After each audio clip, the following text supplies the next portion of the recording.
Bueno, vamos entonces a iniciar. Pues como mencionaba, la charla se denomina Beneficios de la presencia de cavitación en la obtención de biodiesel.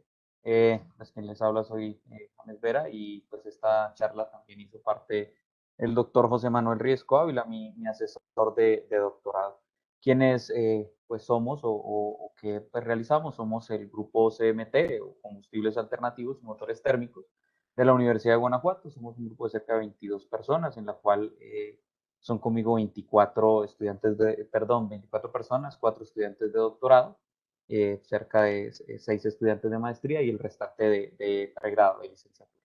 Bueno, nosotros, bueno, el contenido a desarrollar a lo largo de esta charla va a iniciar con ciertos conceptos básicos de cavitación, qué es fenotípicamente, ¿cierto? ¿Qué tipo de cavitación podríamos llegar a tener? Luego hablaremos un poco de las generalidades del biodiesel, el por qué seguir investigando esta área a pesar de ciertas limitantes respecto a los motores de combustión, presentar algunos resultados experimentales y finalmente algunas conclusiones generales. Bueno, inicialmente vamos a definir la cavitación, ¿cierto? Muchos la conocen como la generación de cavidades o burbujas de un fluido en fase gaseosa, producto de las caídas súbitas de presión. También pues es el cambio de fase de un fluido debido a la implosión de ciertas burbujas, ¿no? Entonces el proceso tradicionalmente inicia con la generación de una burbuja que se genera debido a la despresurización de un fluido. La cavitación hidrodinámica se genera de esta manera. Inicia el choque de esta burbuja, es decir, debido a que pues hay presiones súbitas externas a ella mayores, entonces se genera cierta implosión, ingresa líquido debido a que la presión es mayor fuera de ella y se forman los famosos microjet que típicamente afectan a componentes como bombas y esto pues se hace notorio en rotores específicos de bombas, como lo visualizamos ahí, las cuales pues se erosionan producto de la cavitación. Entonces siempre hemos visto la cavitación desde un punto de vista malicioso para evitarla y todos nuestros cálculos, por ejemplo, en las selecciones hidráulicas o selecciones de estos tipos, buscamos evitarla, ¿cierto? Entonces tenemos que calcular una altura de aspiración y demás para evitar que la cavitación se forme, la cual pues la medimos o la determinamos por el número adimensional de cavitación, ¿cierto? Que es la presión local menos la presión del vapor en ese instante sobre pues la presión dinámica o un medio de la densidad por la velocidad al cuadrado puntualmente para ese fluido, ¿cierto? Típicamente, entonces, buscaríamos evitar la cavitación en cualquier fenómeno que ocurra. Nosotros para acá vamos a presentar nada más fenómenos hidrodinámicos en donde evaluaremos la cavitación desde el punto de vista hidrodinámico. Pero existen algunos otros tipos de cavitación, como pues es la magnética y la ultrasónica. La cavitación hidrodinámica la tenemos presente en dispositivos como por ejemplo una placa orificio, la podemos generar fácilmente o lograr evaluar fácilmente, por ejemplo, en una placa orificio o en un rotor estator, que pues, de hecho pues, la presentación va orientada hacia allá. También la podemos generar por ciertos magnetrones mediante resonadores que permiten que las moléculas del fluido se exciten y localmente se generen despresurizaciones locales hasta alcanzar presiones de vapor y en consecuencia pues formación de burbujas.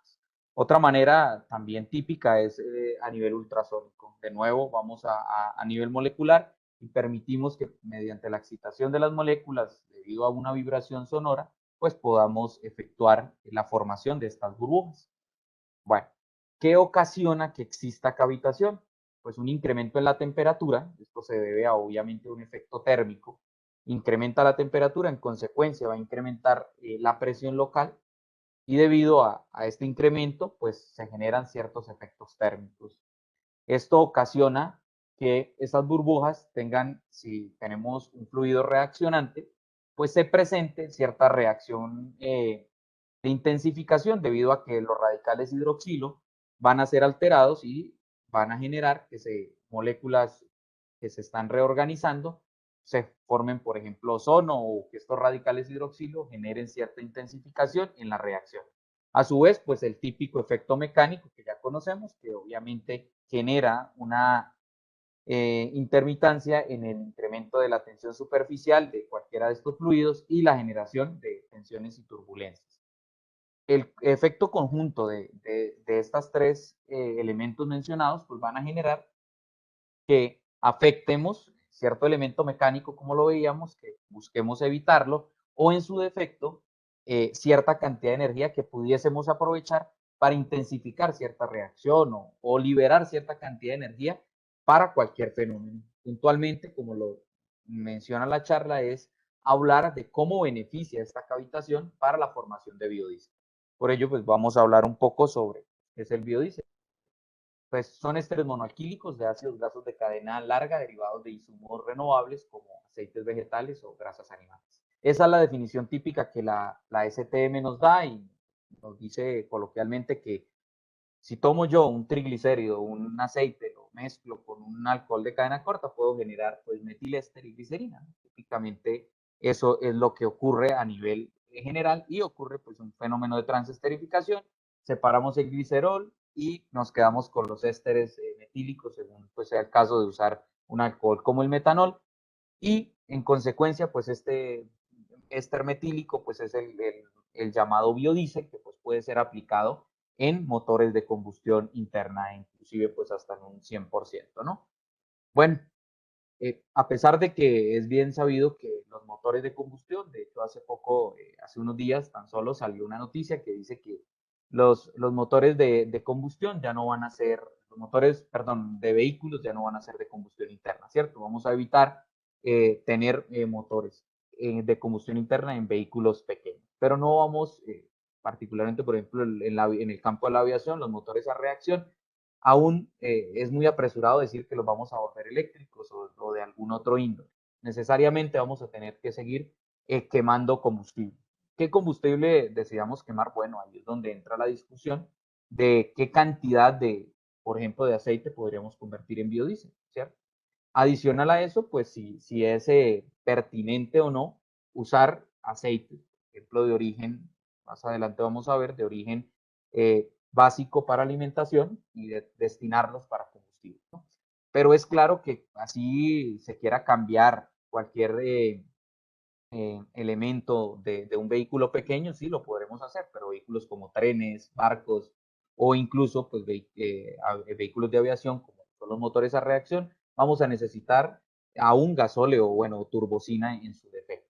Y eso lo dice la World Outlook, que pues, en el 2015 sacó una proyección, la cual mantienen en el Outlook del 2020, hace un año, se indica que sigue siendo la misma proyección de que aproximadamente para el 2040 vamos a tener un aumento o una demanda de 5.7 millones de barriles día, tan solo de diésel puntualmente, ¿no? Esto, pues, queramos o no, vamos a tener que subsanarlo de alguna manera. De momento, la única alternativa que hay, pues, es petróleo.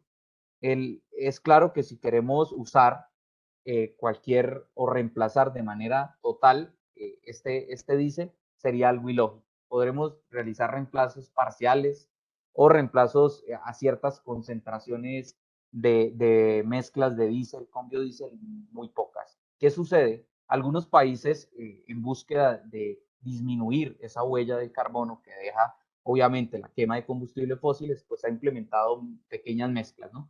Particularmente para el país de donde soy, Colombia, ya se realizan mezclas estipuladas de B5, B10, B20, B30, incluso en algunos lugares B50, y ya es normativa, se exige que a pesar de, obviamente, de que pues esta demanda de aceite de palma que se requiera, se debe cubrir con este combustible, es decir, el gobierno garantiza que, así sea por importaciones, se produzca biodiesel para cubrir una demanda del diésel comercial, ofrecerlo ya con mezclas estipuladas hasta de un 30%, en búsqueda de disminuir, obviamente, el CO2 que se genera y de cerrar el ciclo del carbono, ¿no? Es decir, una planta consume CO2, luego esa planta me genera aceite, en consecuencia ese aceite lo convierto en biodiesel o incluso en algunos casos directamente se puede llegar a quemar el biodiesel, el aceite por sí solo, y generar emisiones pues que obviamente sean iguales a las que se consumieron.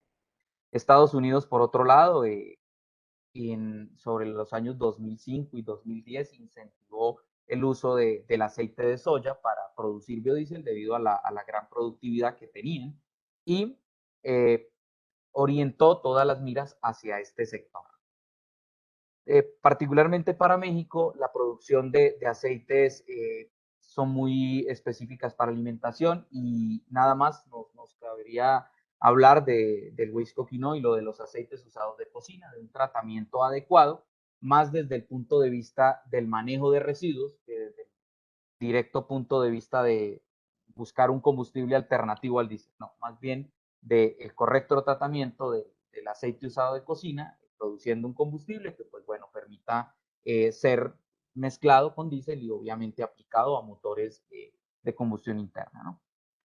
Mundialmente se produce biodiesel en grandes cantidades y pues las materias primas más usadas siguen siendo la soya y la palma. Esto obedece a que típicamente a nivel general son los cultivos extensivos que permiten por hectárea mayor productividad de aceite. Hay otros tipos de aceite como el láurico, el girasol, la colza y grasas animales que pues se produce biodiesel pero de una manera un poco más limitada. Es por esto que pues se debe seguir trabajando y seguir evaluando cómo mejorar esta reacción. Puntualmente para México logré encontrar algunas cifras a nivel general en donde, por ejemplo, se evaluó qué tanto se pudiese llegar a reemplazar en el diésel o qué tanto pudiésemos disminuir o suplir esta necesidad de diésel tan solo en las zonas metropolitanas, por ejemplo, de la Ciudad de México, y por allá pues se encontró que si se usara todo el aceite que está siendo drenado en los ductos de los acueductos y demás, pues se pudiese suplir entre 1.5% a 3.3% de la demanda de transporte de diésel. Es decir, nada más sería un pequeño porcentaje que lográramos suplir. Esto pues reduciría en cierto modo las emisiones tan solo de 1 a 2.7%. Parece poco, pero pues en realidad sería un porcentaje inicial para incentivar las miras hacia este tipo de tecnologías. México aún no toma la decisión de impulsar estas tecnologías de biocombustibles alternativos. ¿Por qué? Porque pues no es de interés de los entes políticos, obviamente, invertir y más que pues día con día se busca disminuir el uso de estas fuentes, de estos motores de combustión interna que obviamente trabajan con combustible fósil. Para producir puntualmente ese biodiesel, por ejemplo, de aceite de cocina usado acá en México, nada más requeriríamos de 0.8727 megajoules de energía primaria para pues producir 1.1 megajoules, ¿no? Acto contrario a lo que requiere la demanda de lo que requiere de energía producir diésel, que sería 1.2 megajoules. Esto obedece a que pues lo estamos produciendo desde un aceite usado de cocina que pues no tiene un costo comercial y adicional a eso pues representa un impacto, ¿no? ¿Qué impacto, qué justificación tendríamos aquí en México? Particularmente ambiental, enfocada hacia el manejo de los residuos, no enfocada hacia, como lo mencionamos, suplir una demanda de diésel, nada más hacia el manejo de los residuos adecuadamente.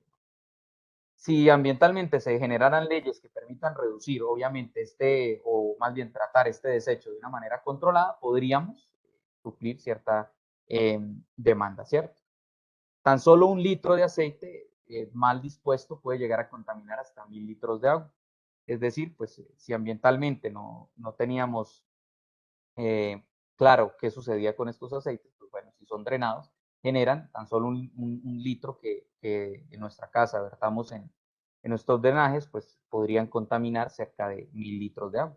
Si en países como España, pues se destinan ciertas zonas en donde las personas pasan y dejan su botella de aceite usado y este aceite pues es obviamente correctamente tratado, no solo para convertirlo en biodiesel, sino en otras alternativas, como lo es jabones, como lo es alimento para ganado, etcétera.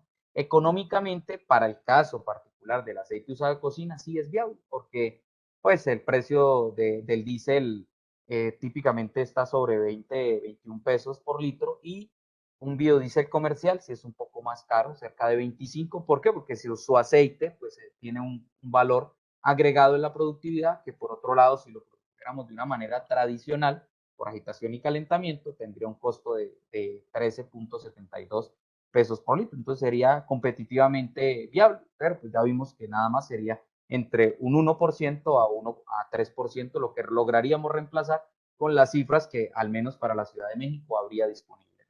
No hay cifras a nivel general de México del reciclado de aceite de cocina, pues por lo que no se realiza, se rehúsa hasta perderse, ¿no? O en ocasiones, pues es drenado.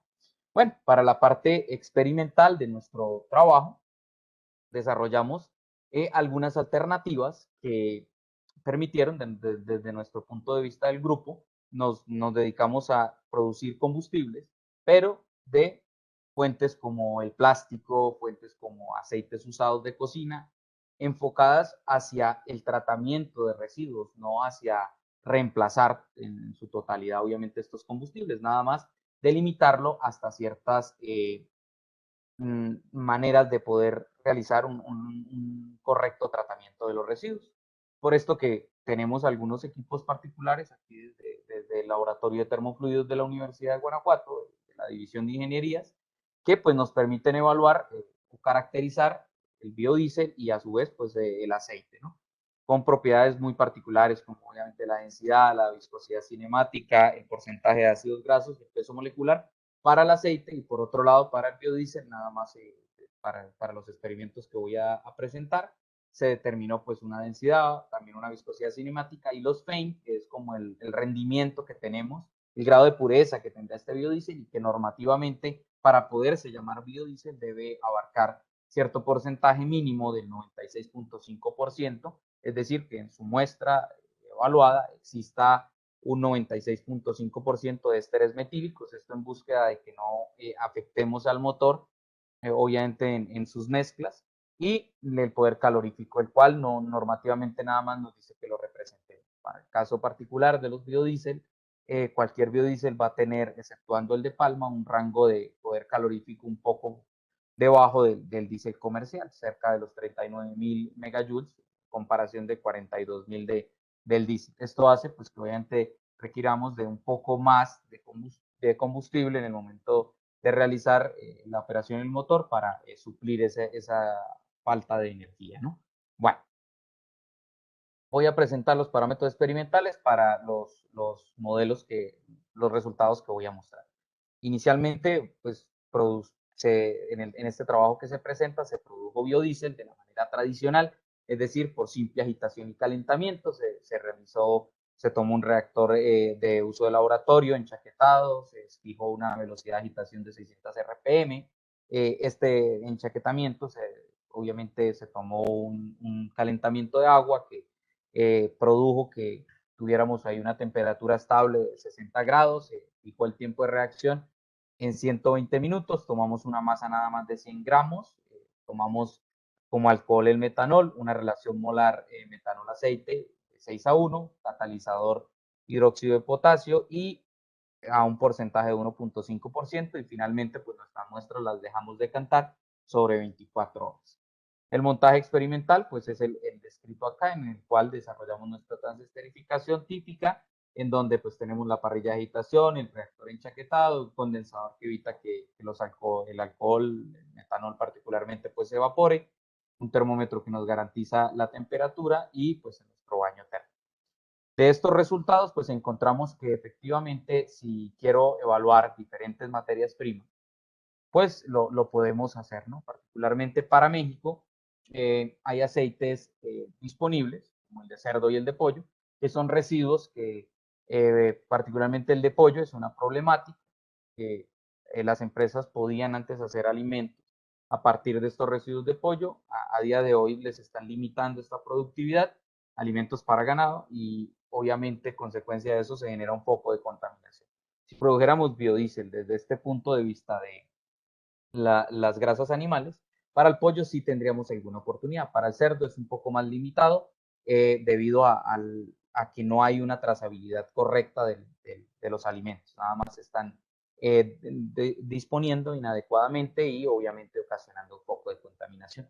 Para otros aceites típicos aquí en México, como la almendra, el arroz, o sea, son aceites comerciales de uso comestible, se evaluaron nada más para tener un referente en cuanto a productividad y en cuanto a qué propiedades pudiésemos llegar a obtener.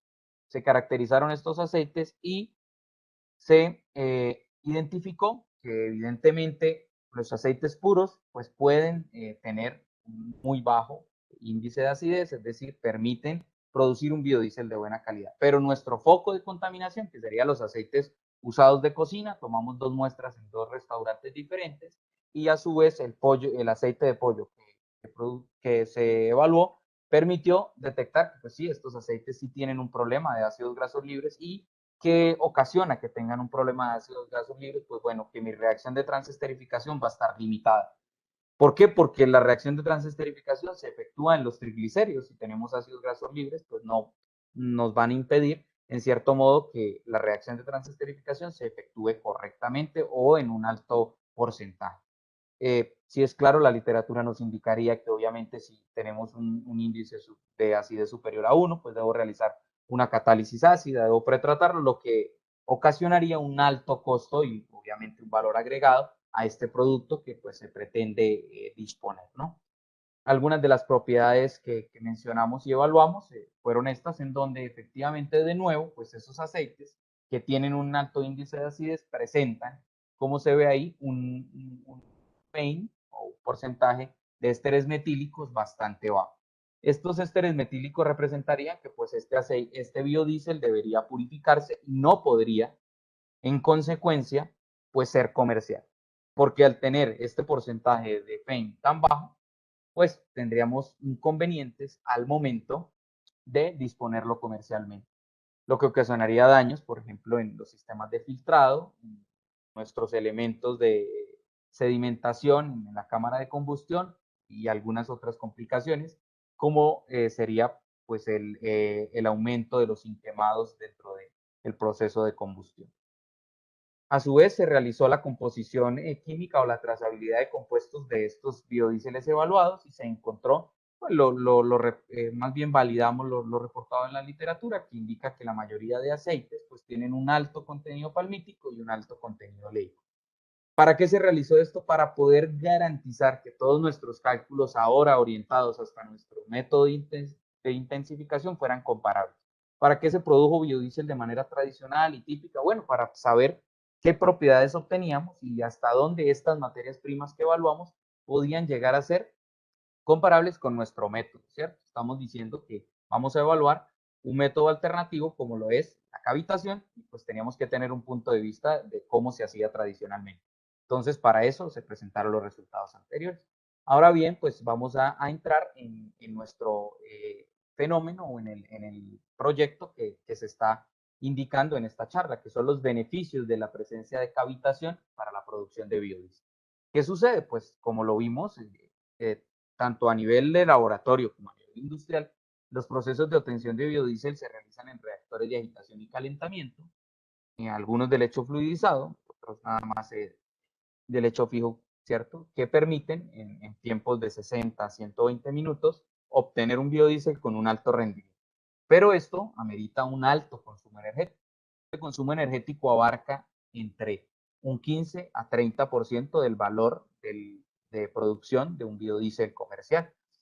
Debido a esto, pues existen algunas tecnologías, como lo mencionamos la cavitación, que permite evaluar estos fenómenos.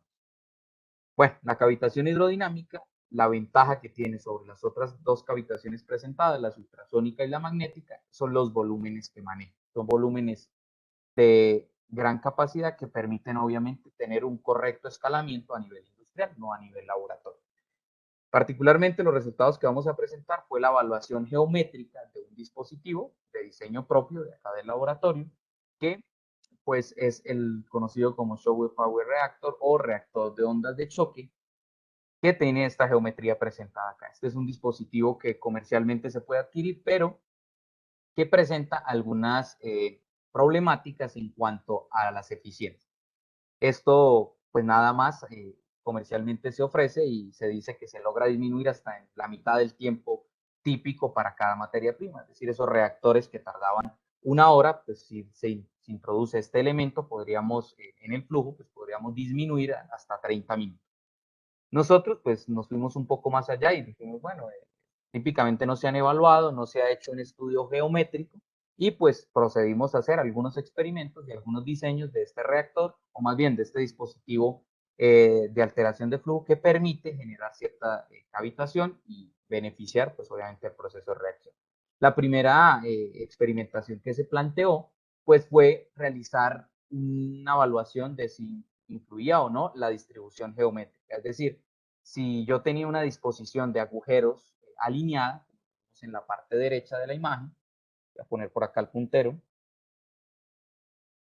si teníamos una distribución de este tipo, es decir, alineada, como la que vemos en la imagen, ¿cierto? O si teníamos una distribución triangular, es decir, desfasada. Una línea de la otra iban a estar desfasadas y generaban cierta área de flujo. Bueno, a su vez dijimos, vamos a probar dos catalizadores. Si bien la literatura nos dice que uno u otro beneficia cierta materia prima en particular, queríamos evaluar los dos debido a que pues, los catalizadores manejan una energía de activación necesaria para permitir que se intensifique esta reacción. Si no uso un catalizador y nada más quiero mezclar aceite con metanol, la reacción no se efectúa. La presencia de KOH, pues para materias primas como el hidróxido de sodio, perdón, como el aceite de soya, dice que beneficia mucho más tener un KOH o usar KOH en esta reacción que NaOH. Pero eso es dependiendo de la materia prima. Nosotros no podemos generalizar una producción de biodiesel función nada más de saber de qué materia prima. Las propiedades de un aceite cambian tan solo de ir de un cultivo a otro. En consecuencia, por eso se hizo esta parametrización de diferentes tipos de catalizadores. Estadísticamente, para aquel entonces se encontró que lo que más influye en este caso, pues era la distribución. El tipo de catalizador pues no era relevante y pues la interacción entre estos dos evidentemente iba a ser cercana a cero, debido a que uno es un parámetro geométrico y el otro es un parámetro químico. Y acá pues se ignora entonces el efecto estadístico de la combinatoria de estos y se toma nada más como más influyente las el NaOH como catalizador y una distribución rectangular. Y acá luego se evalúa la velocidad de transesterificación, en ocasiones la llaman cinética de reacción, particularmente lo conozco mejor como velocidad de reacción o velocidad de conversión a ésteres metílicos, y acá es donde comenzamos a notar resultados bastante interesantes. ¿Qué sucede? Al usar particularmente, como vemos ahí, la curva naranja inferior, es nuestro método convencional, es decir, agitación y calentamiento típico. La naranja, como lo vemos aquí con KOH, y la verde con NaOH, una hace que pues, esta reacción sí sea más rápida o no, pero mantienen el mismo rango dependiente, es decir, por ejemplo, a los 10 minutos, nada más tendríamos aquí ciertos P. Aquí fijamos todos los otros parámetros que podrían afectar. ¿Cuáles parámetros? Pues bueno, nuestros parámetros de agitación y calentamiento y demás. Nada más evaluamos todo bajo las mismas condiciones. Por otro lado, evaluamos nuestro catalizador bajo las dos condiciones geométricas mencionadas, es decir, una distribución rectangular y una distribución pues desfasada, ¿cierto? Triangular. Esto pues se realizó sin optimizar procesos geométricos y sin optimizar condiciones de reacción. Nada más para ver si existía una mayor influencia, un mayor ímpetu en la reacción, una mayor inercia a generar el proceso de transesterificación, a lo cual, evidentemente, en las gráficas se nota que la cavitación hidrodinámica benefició el proceso de reacción, si bien aún no llegó a la norma, porque pues, no nos enfocamos en ese momento en evaluar las propiedades que garantizaran que sí se llegara a la norma en un corto tiempo, obtenemos biodiesel con una mayor calidad, por ejemplo, del 85% en relación a un 70 y pico por ciento del proceso tradicional. Es por esto que, pues, efectivamente, la cavitación hidrodinámica beneficia en la formación de ésteres metílicos en un menor tiempo, obviamente, teniendo una mayor eficiencia de reacción y en un menor tiempo, pues garantizando que se genere un menor costo de producción. Bueno, ya luego, si nos enfocamos nada más en el equipo, nos fuimos a validar elementos tan sencillos como la separación entre el rotor estator, qué tan profundo son los agujeros de este tipo de reactor rotor estator, qué ancho pudiese tener, y bueno, aquí nada más presento resultados de la profundidad del agujero y del diámetro del rotor. ¿Qué nos da un rotor más grande? Pues una distancia entre el rotor y el estator más pequeña. es decir, una proximidad del fluido más corta, lo que ocasionaría un aumento en la presión y ya lo visualizaremos un poquito más adelante. Esto, como lo identificamos acá, pues es nuestro segundo experimento que vamos a presentar. De acá, pues se presentan nada más estas gráficas que nos permiten identificar que, bueno, si bien el agujero de 17 milímetros en relación a 12 milímetros de profundidad de mi rotor no afecta en realidad a la conversión, dijimos que ya íbamos a fijar un catalizador constante, en este caso de NaOH, ¿cierto?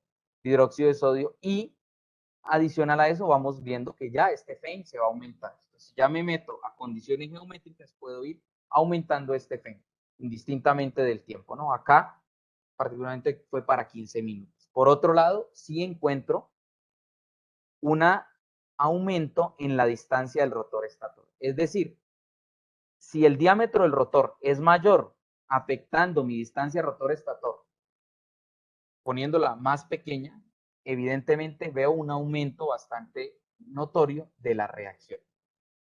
En su fin, si ya lo vemos desde el punto de vista de la temperatura dentro de ese reactor, encontramos la respuesta a lo que pasa en relación a los FEI.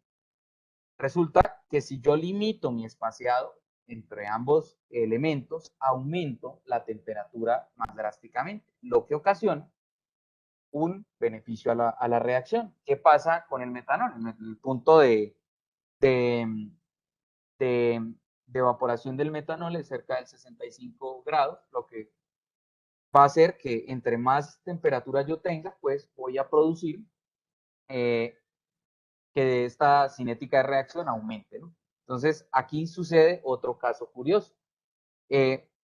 Encontramos que para el hidróxido de sodio, por eso fue seleccionado, la cinética, a pesar de que la literatura nos dice que el KOH es más beneficioso, vemos que el NaOH ocasiona una proliferación de cavitación, o al menos, evidentemente, un aumento en su temperatura. Es decir, tan solo en 10 minutos el reactor ya llegó, sí, aproximadamente en 12 minutos el reactor ya llegó a 65 grados. Por otro lado, de que con KOH pues, tuvo que pasar mucho. Bueno, un poco, esto un poco más, casi el doble, ¿no? De aquí, pues se selecciona de nuevo, se determina la parametrización. Nuestro equipo no puede exceder los 65 grados porque, ¿qué pasa? Es un equipo netamente transitorio, o sea, si yo lo dejo funcionar de ahí en adelante, él sigue aumentando la temperatura porque va a generar cada vez más cavitación, en función de que si aumenta la temperatura, obviamente la presión de vapor se va a ver afectada y en consecuencia de que la presión de vapor se ve afectada, esto genera que el número de cavitación aumente y la proliferación de estas burbujas pues se va a permitir que la temperatura aumente drásticamente y eso no lo queremos porque pues, experimentalmente se tuvo inclusive pues explosión del reactor, ¿no? Por eso pues se fijó el tiempo de reacción en 13 minutos, impidiendo nuestros fenómenos de aquí en adelante superar los 13 minutos. Si bien, me voy a regresar un poco, las reacciones aquí en 13 minutos aún eran muy bajas, debido a ciertas modificaciones en el equipo, como la distancia del rotor estator, nos permitieron evaluar o detectar cierto rango de temperatura mayor y en consecuencia, ahorita en las gráficas de FEIN vamos a ver que ese FEIN pues es mucho mayor, ¿no? Entonces, pues fijamos el tiempo de prueba en 13 minutos debido a las limitaciones de temperatura del equipo. Fijamos el NaOH porque nos presenta una cinética un poco más brusca en términos de temperatura y fijamos las condiciones del rotor estator. Y ya nos fuimos ahora a cierto comparación de qué cantidad de metanol tengo, ¿cierto? Si bien una reacción de biodiesel se efectúa con el alcohol y el aceite, con una relación estequiométrica de 1 a 3, yo debo tener un exceso para que pueda producirse.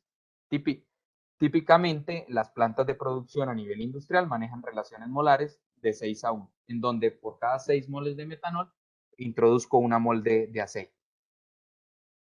¿Por qué se hace esto? Ese alcohol luego se recupera. Se hace esto para generar que, pues obviamente la reacción sea pues, más drástica. Acá dijimos, bueno, sí, ya lo estudiamos 1.6, vamos ahora a disminuir esa relación molar ¿En búsqueda de qué? Pues de invertirle menos metanol. Si bien se recupera, no se recupera un 100%, se recupera cerca de un 77%. ¿Y qué pasa si le meto más metanol? Es decir, voy a tener mayor presencia de metanol y en consecuencia de que tenga mayor presencia de metanol, pues vamos a tener una viscosidad menor y voy a tener una generación de cavitación mayor. Adicional a eso, nuestras revoluciones en el rotor estator estaban definidas, estaban quietas en 2000 RPM en búsqueda de que, bueno, 1800, la velocidad nominal del motor, en búsqueda de que no afectáramos las condiciones obviamente mecánicas de este motor y bueno, fenotípicas del equipo que habíamos fabricado. En este momento se cambia el motor, se selecciona obviamente unos sistemas de vibración, se elimina por completo todas las alteraciones que pudiésemos tener en este equipo y se parametriza una velocidad de rotación ahora desde las 1000 revoluciones hasta las 3000. Esto permitiendo pues tener un rango de experimentación mayor y ya irnos a nivel de optimización del equipo. Bueno, de aquí encontramos que efectivamente lo que más afecta, más que la relación molar, pues es mis revoluciones o la velocidad, beneficiando obviamente a una mayor velocidad, generación de cavitación, seguido de la relación molar y de la relación molar al cuadrado. Los otros, pues obviamente no son comparables. Y de acá, pues seleccionamos entonces que nuestro proceso de obtención de biodiesel va a ser definido a una alta revolución y demostrando así que evidentemente, si yo tengo una mayor fuerza centrífuga, pues aporto mayor cantidad de energía. Obviamente disminuyendo la presión dinámica y en consecuencia aumentando mi número de cavitación. De acá, pues nada más presento ya finalmente los biodíseles obtenidos, en donde nuestro motor logra llegar a una velocidad máxima casi de 3600 y obtiene el biodiesel finalmente que cumple con la norma, ¿no? A su vez, también otra prueba con 2000 RPM, pero con una relación molar muy alta. De acá probamos obviamente un espectro general de 4 a 9, pero con nuestros puntos externos encontramos una mayor concentración de FeIN en estos dos elementos. Los tiempos que efectuaron esos FeIN anteriormente mencionados se evidencian acá, ¿no? En donde la temperatura va muy correlacionada a la obtención de FeIN. Es decir, cuando en mi reactor yo tenía 65 grados, se encontraba el mayor porcentaje de rendimiento. En aquel entonces, por limitaciones de presupuesto, era imposible realizar la medición de FeIN en función del tiempo. Se aumentaba costos de cromatografía, no se te contaba con los métodos aquí directamente en el laboratorio y nos teníamos que acudir a otros lugares en donde pues, cada cromatografía tenía un valor. Actualmente ya se realizaron las curvas y se evidencia que cerca de los 7-8 minutos, es decir, cuando llega a una temperatura del 65%, obteníamos un FeIN correctamente. Pero bueno, nada más para concluir, nuestro reactor en un alto calentamiento, es decir, a velocidades altas, obtiene un FeIN alto, a medio, pues un FeIN medio, y a su vez a una velocidad baja no se genera cavitación y en consecuencia pues no obtenemos unos rendimientos adecuados. Una vez realizadas ese análisis de datos de temperaturas y ya con la posibilidad de medir los FeIN, se realizó un proceso de optimización que pues concluye en donde nos es bastante interesante de notar que no necesariamente a una alta velocidad voy a tener mis mejores condiciones ni a una relación molar alta. Nada más hay un mapa en donde puedo llegar a trabajar la cavitación y beneficiarla en términos prácticos para procesos de nivel industrial, que serían entre 7 y 8, una relación molar de 7 y 8, es decir, sí debo aumentar el porcentaje de metanol, esto en búsqueda de aumentar, disminuir la viscosidad y en consecuencia aumentar la presencia de metanol y que la cavitación que se genera, porque el que cavita en realidad en esta reacción es el metanol, beneficie notoriamente la reacción. Y las revoluciones, pues nos damos cuenta que tampoco es beneficioso que el tiempo de residencia sea mínimo, porque ¿qué pasa si yo aumento mucho las RPM? Salen obviamente el tiempo de residencia en los agujeros de esta mezcla reaccionante es menor y en consecuencia pues hace que nuestro biodiesel o nuestra reacción de transesterificación no se efectúe, pues notoriamente. Entonces, nada más, las revoluciones, lo más adecuado debe ser entre un rango de 3.000 a 2.500. Esto es lo que comercialmente no se hacía.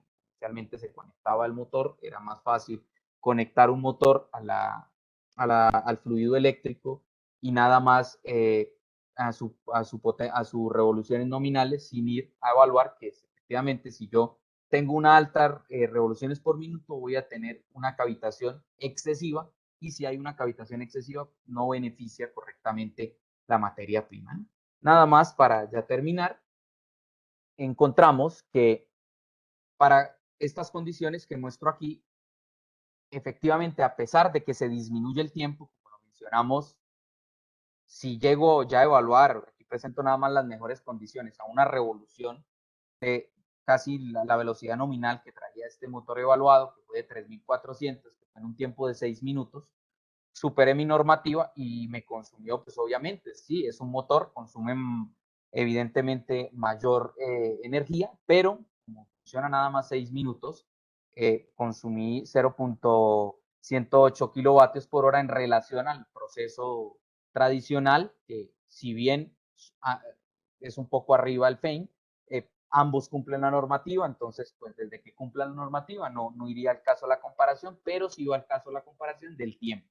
Por otro lado, produzco biodiesel en tan solo 6 minutos en relación a 120 minutos de proceso tradicional y además, consecuencia de esto, ahorro prácticamente 20 veces mi energía.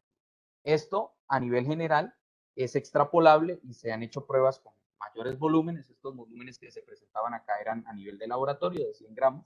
Se han hecho pruebas hasta cerca de 20 litros, 30 litros, lo que ocasiona que este aumento de 101 se vea, el escalamiento es aproximadamente 1.3 veces, es decir, no habría tanto aumento en su consumo energético si la masa es mucho mayor, ¿no? Adicional a eso, si este proceso se volviese continuo, permitiría un ahorro energético muchísimo mayor, ¿no? Bueno, y ya finalmente, como conclusión, se hicieron algunas validaciones desde el punto de vista mecánico, no químico, pues, el grupo somos ingenieros mecánicos nada más, entonces nos enfocamos en elementos como la imagen que veíamos al inicio de la conferencia, de entender un poco más la aerodinámica del equipo y adicional a eso, pues hicieron algunas evaluaciones térmicas para encontrar el estado estable del equipo.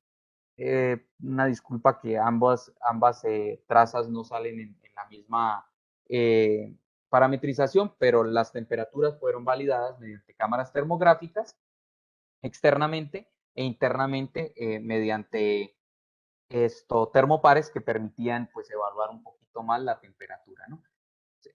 Es notorio que estas pruebas que muestro acá son ya de dispositivos evaluados continuamente, es decir, nuestro reactor, pero ahora continuamente, no batch.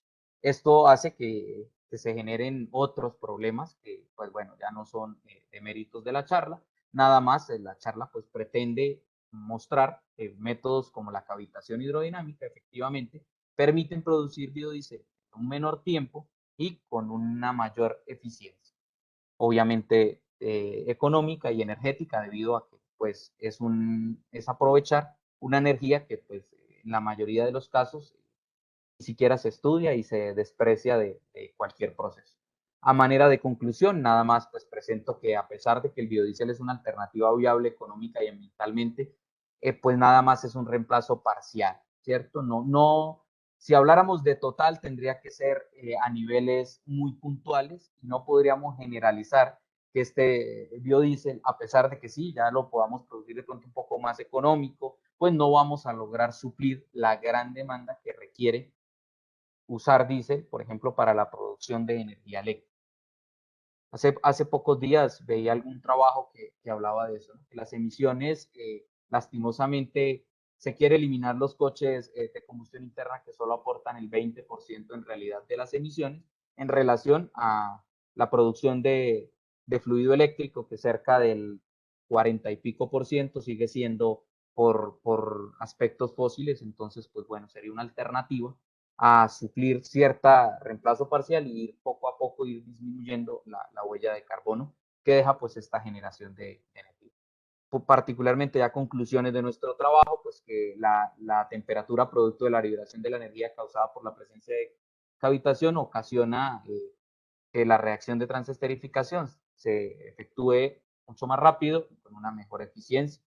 Y para conclusión final, pues el uso de alternativas como la cavitación hidrodinámica, no solo para la obtención de biodiesel, favorecen el tiempo de obtención y en consecuencia el costo en la producción, ¿no?